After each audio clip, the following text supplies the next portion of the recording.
Hi అండి. ఈరోజు ములక్కాడ రొయ్యల కూర చేస్తున్నానండి. ఎలా చేయాలో చూద్దాం రండి. నేను ఒక ములక్కాడ తీసుకున్నానండి. 1.5 ఆనియన్ అయితే పడుతుందండి. ఈ పెద్ద ఆనియన్స్ అన్నీ తీసుకున్నాయి కాబట్టి 1.5 అయితే సరిపోతుందండి. ఒక 4 పచ్చిమిరపకాయలండి. ఈ రొయ్యలు అండి ఇవి. వీటిలోని ఉప్పు పసుపు వేసి ఉడకబెట్టుకోవాలండి. డైరెక్ట్ వేసుకుంటే నీచు వాసన వచ్చేస్తాయండి. కాబట్టి ఉప్పు పసుపు వేసి ఉడకబెట్టి చూపిస్తానండి నేను.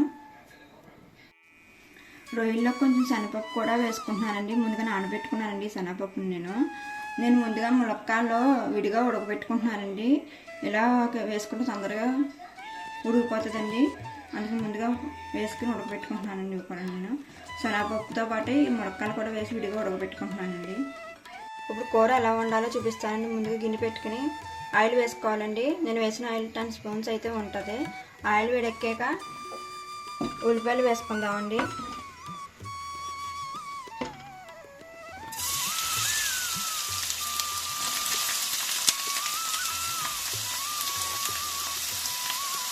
ఇప్పుడు ఇందులోనే పచ్చిమిరపకాయలు కూడా వేసేసుకోవాలండి కట్ చేసుకుని.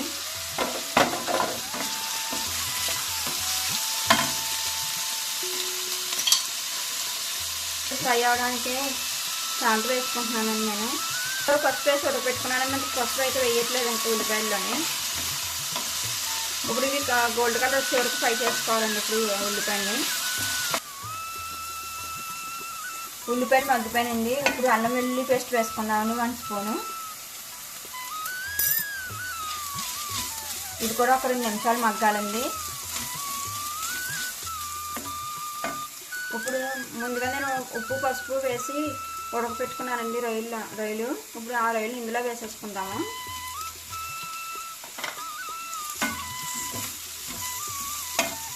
నేను ముందుగా ఓవెన్లో ములక్కాడలో శనగపప్పు ఉడకపెట్టుకున్నానండి. ఇలా ఉడకపెట్టుకుంటే కర్రీ ఈజీగా అయిపోతుందండి. నేను ఇప్పుడు ఈ ములక్కాడలు కూడా అందులో వేసేస్తున్నానండి.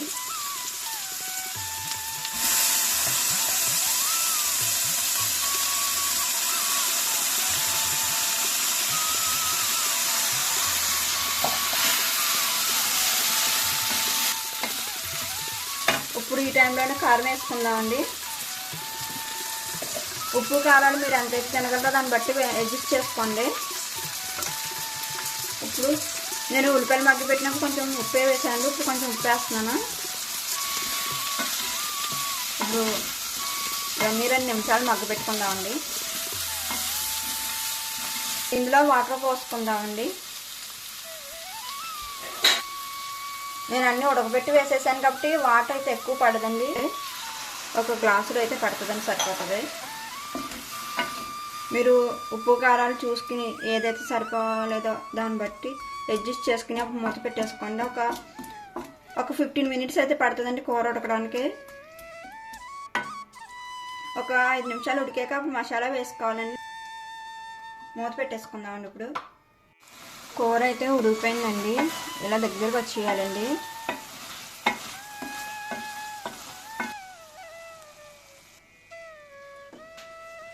ఈ వీడియో కానీ మీకు నచ్చినట్టయితే ప్లీజ్ లైక్ షేర్ సబ్స్క్రైబ్ చేసుకోండి.